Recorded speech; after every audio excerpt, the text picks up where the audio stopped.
Hello everyone, welcome to my channel. तो आज के इस वीडियो में हम बात करने वाले हैं उत्तराखंड संयुक्त पीएचडी प्रवेश परीक्षा 2025 में आपके लिए जो एग्जामिटेड कैटेगरी के कैंडिडेट्स रहेंगे पीएचडी प्रोग्राम के लिए, तो उनके लिए क्या क्या रूल्स होने वाले हैं अगर उन्हें डायरेक्ट एडमिशन लेना है पीएचडी में। तो आज हम इसी पे बात करने वाले हैं। और जहाँ तक रही है इसके नोटिफिकेशन की बात, तो अभी यहाँ पे कोई भी नोटिफिकेशन फ़िलहाल समर्थ की वेबसाइट पे नहीं आ रखा है, ना ही कुमाऊं यूनिवर्सिटी की वेबसाइट पे कोई भी नोटिफिकेशन पीएचडी के रिगार्डिंग अभी आया हुआ है। जब भी इसका नोटिफिकेशन आ जाएगा कि पीएचडी एंट्रेंस एग्जाम 2025 कंडक्ट होने वाला है, तो मैं अपने चैनल पे सबसे पहले आपको इसका नोटिफिकेशन प्रोवाइड कर दूँगी।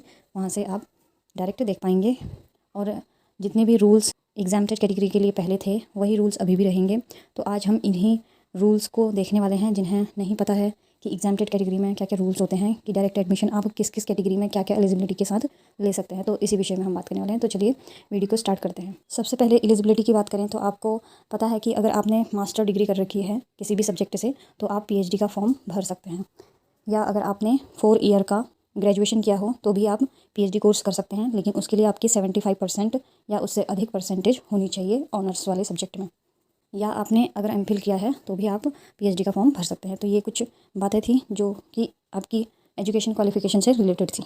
इतना क्वालिफिकेशन आपका होना चाहिए। साथ में अब जो एग्जामिटेड कैटेगरी हैं उनके पास और क्या चीज़ें, कौन से सर्टिफिकेट होने चाहिए, उस पर हम बात करते हैं। Eligibility criteria for admission to the PhD programme.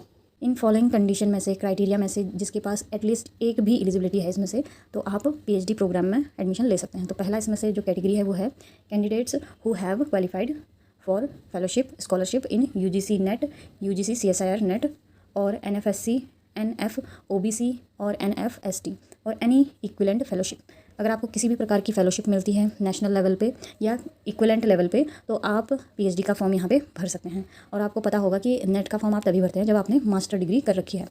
Candidates who have been awarded the inspire fellowship, और जिनको इंस्पायर फेलोशिप मिलती है वे कैंडिडेट भी इसके लिए एलिजिबल हैं पीएचडी में प्रवेश लेने के लिए। And candidates who have passed graduate pharmacy aptitude test, यानी कि जीपीएटी और गेट और इक्विवेलेंट नेशनल टेस्ट एमफिल।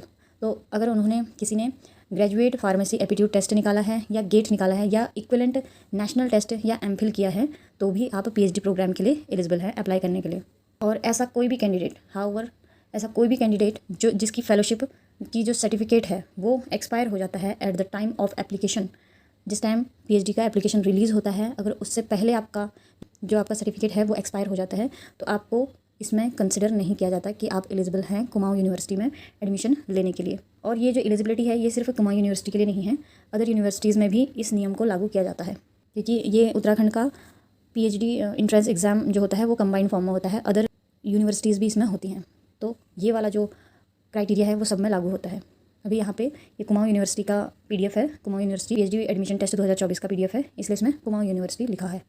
दूसरी क्राइटेरिया है कि आप एक परमानेंट टीचर हैं जो कि कुमाऊं यूनिवर्सिटी या एफिलेटेड कॉलेज में रेगुलर टीचिंग फैकल्टी हो, जिन्होंने अपनी जो सर्विस दे रखी है वो मिनिमम 1 साल के लिए दे रखी है कुमाऊं यूनिवर्सिटी या एफिलेटेड कॉलेजेस के अंदर as of the date of notification. तो जब भी नोटिफिकेशन आता है उससे जस्ट पहले अगर आपने 1 साल का 2 साल का टीचिंग कर रखा है कुमाऊं यूनिवर्सिटी या एफिलेटेड कॉलेजेस में, तो आप पीएचडी में डायरेक्ट एडमिशन लेने के लिए एलिजिबल हैं। तो अगर आप इस क्राइटेरिया के हैं कि आप एक टीचर हैं, जैसे आपने मास्टर्स की नेट निकाला और आप कहीं पे अब पढ़ाते हैं किसी कॉलेज में, तो आपने अगर मिनिमम 1 साल पढ़ा रखा है और आपका पीएचडी का नोटिफिकेशन आ जाता है, तो आप अपना फॉर्म भर सकते हैं, पीएचडी में एडमिशन ले सकते हैं। उसके बाद थर्ड है आपका the member of central civil service CCS group category A who have completed their probation period and served their respective departments for least 5 years। अगर आप central civil service group A category के members रहे हैं और अगर आपने कम से कम आपने 5 साल की वहाँ पे जॉब कर रखी है, तो आप पीएचडी के लिए एलिजिबल हैं डायरेक्ट एडमिशन लेने के लिए, लेकिन एटलीस्ट आपको 5 साल की जॉब की होनी चाहिए। इसके बाद लास्ट क्राइटेरिया है UGC NET, UGC CSIR NET candidate declare eligible under category 1 eligible for JRF, category 2 eligible for assistant professor and admission to PhD and category 3 admission to PhD within the period of validity of their marks fellowship UGC NET 2024 as per UGC 578th meeting. यानी कि अगर अब क्योंकि ये 2024 का prospectus है तो उसके हिसाब से ये लिखा है, तो अगर आप 2025 में आएगा तो यहाँ पे 2025 लिखा रहेगा। यानी कि अगर आपने 2025 से पहले भी अगर आपने यूजीसी नेट किया है, सीएसआर नेट किया है कैटेगरी 1, 2 या 3 में, तो आप सभी इसके लिए एलिजिबल होते हैं। लेकिन आपके लिए एक ही चीज़ है कि जो पीरियड ऑफ वैलिडिटी है वो आपका जब भी नोटिफिकेशन निकलता है उससे पहले आपका जो सर्टिफिकेट है वो वैलिड रहना चाहिए, तभी आप इसका फॉर्म डायरेक्ट भर सकते हैं। चाहे आपने जून नेट निकाला हो या दिसंबर 2024 का निकाला हो, फिर उसके बाद जून 2025 का निकाला, तो आप एलिजिबल है 2025 का फॉर्म भरने के लिए। अब एक बार प्रोसीजर जान लेते हैं कि जब आपकी एग्जाम्प्टेड कैटेगरी होती है तो आपके लिए प्रोसीजर किस तरह से रहता है। Candidate seeking registration in PhD degree programme will be selected through the following procedure. तो पहला है इसमें, the applicants who have filled the application form within the stipulated time will have to appear for an interview before a duly constituted interview committee, failing to which his name will not be considered for further admission processes। तो यानी कि सबसे पहला जो point है इसमें यही लिखा है कि अगर आप एप्लीकेशन फॉर्म भरते हैं तो उसके बाद जब भी आपको इंटरव्यू के लिए अपीयर होना हो तो आपको वहाँ पे इंटरव्यू कमेटी के पास अपीयर होना पड़ेगा। अगर आप अपीयर नहीं होते हैं तो आपका जो एडमिशन प्रोसेस है उससे आगे नहीं बढ़ पाएगा, आपका एडमिशन वहाँ पे नहीं हो पाएगा, चाहे वो कुमाऊं यूनिवर्सिटी हो या जितनी भी यूनिवर्सिटीज़ इसके साथ जुड़ी हुई हैं उत्तराखंड पीएचडी एडमिशन में, तो वहाँ पे आपका एडमिशन डायरेक्ट नहीं हो पाएगा। यहाँ पे आपको एक टाइम दिया जाता है कि जो आपका इंटरव्यू है 1 हफ्ते के अंदर होने वाला है, तो उसी डेट को आपको जाना होता है। अगर आप उस डेट, आपकी जो डेट है वो अगर निकल गई किसी भी कारणवश, अगर आप नोटिफिकेशन नहीं देख पाए, आपको कोई जानकारी नहीं मिल पाई कि आपका नोटिफिकेशन कब आया, कब आपको इन्फॉर्मेशन मिल ही नहीं पाई, तो किसी भी कारणवश या आप किसी प्रॉब्लम में आप फंस गए और उसके बाद आप नहीं दे पाए किसी भी कारणवश, तो वहाँ पे कोई भी एक्सक्यूज़ वहाँ पे नहीं लिया जाएगा कि आपका दोबारा इंटरव्यू हो पाए। तो दोबारा इंटरव्यू नहीं हो पाता है यहाँ पे, तो जिस दिन आपको डेट दे रखी है उसी दिन आपको जाना होता है। अब जो पहला था आपका कि आपने अगर नेट किया है या कोई भी इक्विवेलेंट फेलोशिप आपको मिलती है, या आपने एमफिल किया है, या आपने कैटेगरी 1, 2, 3 का कोई भी सर्टिफिकेट है आपके पास नेट का, तो आप एलिजिबल हैं, या अगर आप टीचर हैं तो एलिजिबल हैं। तो ये तमाम बातें हमने पहले वाले में देखी थी। उसके अलावा जब आपका दूसरा जो होता है वो इंटरव्यू होता है, इंटरव्यू में आपसे 30 मार्क्स का आपसे इंटरव्यू लिया जाता है, which will be divided as follow, जिसमें से आपका क्या क्या चीज़ें देखी जाती हैं। Academic understanding with subject knowledge, एक तो ये पूछा जाएगा आपसे इंटरव्यू के अंदर, और critical thinking and problem solving aptitude देखा जाएगा। आपके सब्जेक्ट से रिलेटेड आपकी जो क्रिटिकल थिंकिंग है, प्रॉब्लम सॉल्विंग स्किल है, वो कैसी है, आपकी पकड़ कितनी मजबूत है आपके सब्जेक्ट में, ये देखा जाएगा। उसके बाद थर्ड देखा जाएगा communication skill and collaboration potential. आपका पोटेंशियल देखा जाएगा कि आप किस तरह से लोगों के साथ एक ग्रुप वाइज अपना वर्क कैसे कर पाएंगे। अगर आपके पास रिसर्च से रिलेटेड कोई समस्या आ जाती है तो आप उसे किस प्रकार से हल करेंगे, इस तरह के क्वेश्चंस आपसे पूछे जाएंगे।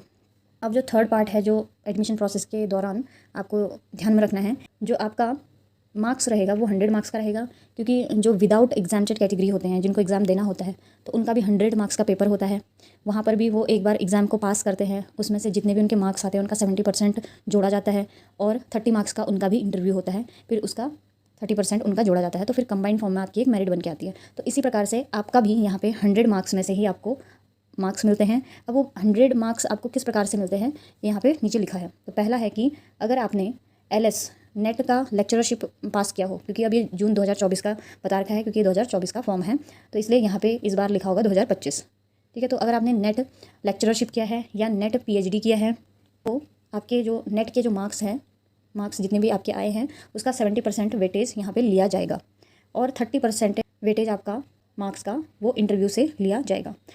उसके बाद सेकेंड, दूसरे जितने भी कैंडिडेट्स एलिजिबल होंगे उनको जो इंटरव्यू के मार्क्स मिलेंगे वो कन्वर्ट कर लिए जाएंगे 100 में से, यानी कि इसी प्रकार से 70% आपके सर्टिफिकेट के और 30% वेटेज आपके इंटरव्यू के जोड़ लिए जाएंगे, फिर आपको 100 में से मार्क्स दिए जाएंगे। फोर्थ जो है आपका जो मेरिट लिस्ट है वो आपकी सब्जेक्ट वाइज बनाई जाएगी, और आपके वहाँ कितनी सीटें अवेलेबल हैं पर्टिकुलर यूनिवर्सिटी में उसके अकॉर्डिंग बनाई जाएगी, और आपको रिजर्वेशन पॉलिसी के अकॉर्डिंग ही सीट मिलेगी। तो ये कुछ बातें आपको ध्यान रखनी है यहाँ पे। और जो भी मेरिट लिस्ट आपकी प्रोवाइड की जाएगी, एक तो कुमाऊं यूनिवर्सिटी की वेबसाइट पे जितने भी यूनिवर्सिटीज़ इसमें जुड़े हैं सबकी इंडिविजुअल यूनिवर्सिटी में आपकी मेरिट लिस्ट पब्लिश की जाएगी, और समर्थ पोर्टल पे यहाँ पे मेरिट लिस्ट अपलोड की जाएगी। 6 आपको ध्यान रखना है कि जो कैंडिडेट हैं उनको मेरिट लिस्ट जैसे ही जारी होगी उनको डॉक्यूमेंटेशन के लिए बुलाया जाएगा और काउंसलिंग के लिए बुलाया जाएगा, उनकी काउंसलिंग होगी, और आपका मेरिट लिस्ट में नाम आने का ये कोई गारंटी नहीं है कि आपको एडमिशन मिल ही जाए। ये डिपेंड करेगा कि अगर सीट्स होती हैं तो आपको एडमिशन मिल जाएगा PhD प्रोग्राम में। और कैंडिडेट को ये प्रिस्क्राइब किया जाता है कि जो भी क्राइटेरिया है उनके एजुकेशन का और एलिजिबिलिटी का वो फुलफ़िल होना चाहिए और रिलेवेंट डॉक्यूमेंट्स आपके पास होने चाहिए कि आपके पास वो डिग्रियाँ सब हैं जिसके लिए आप पीएचडी में एडमिशन लेने के लिए एलिजिबल हो। फिर आपका इसके बाद इंटरव्यू शेड्यूल किया जाएगा, तो वहाँ पे आपको एक डेट दी जाएगी, प्लेस दिया जाएगा, टाइमिंग दी जाएगी कि आपको कब इंटरव्यू के लिए जाना है। उसके बाद काउंसलिंग होगी आपकी। तो बहुत लंबी प्रोसेस ही चलती है। अभी तो फ़िलहाल कोई नोटिफिकेशन ही नहीं आ रखा है। तो सबसे पहले आपको एलिजिबिलिटी क्राइटेरिया जान लेना काफ़ी ज़रूरी है, ताकि आपका माइंड क्लियर रहे कि आपको पीएचडी के लिए कौन कौन सी डिग्री चाहिए और कौन कौन से सर्टिफिकेट आपके पास होने चाहिए। अगर आपको डायरेक्ट एडमिशन लेना है तब क्या प्रोसेस होती है, तो ये सब आपको पता होना चाहिए पहले से। और जैसे कि सीट की बात करें अगर हम, तो देखिए सीट काफ़ी कम होती हैं किसी किसी सब्जेक्ट में। तो नंबर ऑफ़ सीट जैसे बॉटनी में पिछले साल जो थे 4 सीट थी, केमिस्ट्री में भी 4 सीट थी, कॉमर्स में 14 सीट थी।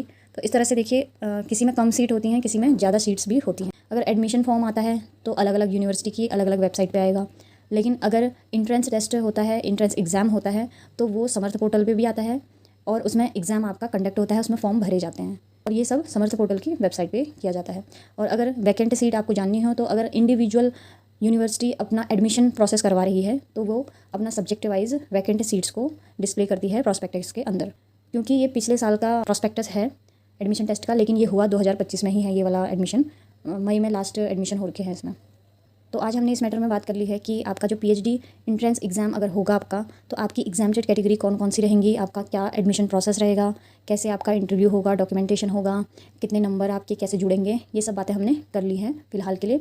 और अगर आपका जो नोटिफिकेशन है समर्थ पोर्टल पे आ जाएगा तो हम जल्दी ही इसका जो नए नोटिफिकेशन है उसके प्रॉस्पेक्टस को लेके जल्दी ही अगले वीडियो में बात कर पाएंगे।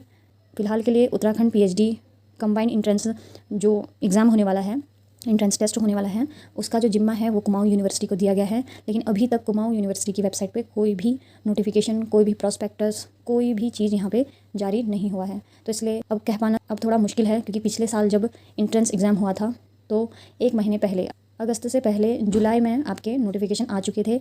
11 अगस्त को आपका एग्ज़ाम होना था, लेकिन वो टल गया था, जिस वजह से सितंबर में एग्ज़ाम हुआ था पिछले बार। तो इस बार भी देखते हैं कि कहीं इस बार भी जो आपका एडमिशन प्रोसेस है या इंट्रेंस एग्ज़ाम है सितंबर में होने की संभावना तो नहीं है। तो हम सब भी वेट कर रहे हैं आपका नोटिफिकेशन कब रिलीज़ होगा, आपके इंट्रेंस टेस्ट कब हो पाएंगे। इस बार कुमाऊं यूनिवर्सिटी की काफ़ी लापरवाही देखने को मिल रही है। यहाँ पे बीएड का इंट्रेंस एग्ज़ाम कंडक्ट हो रखा है, वहाँ पे भी कोई भी प्रॉस्पेक्टस उन्होंने जारी नहीं किया है। कोई इस वीडियो के रिगार्डिंग कोई भी डाउट एंड क्वेरी होता है तो आप मुझे कमेंट करके पूछ सकते हैं। थैंक यू सो मच मेरा वीडियो देखने के लिए। Please do like, share and subscribe to my channel. Thank you so much.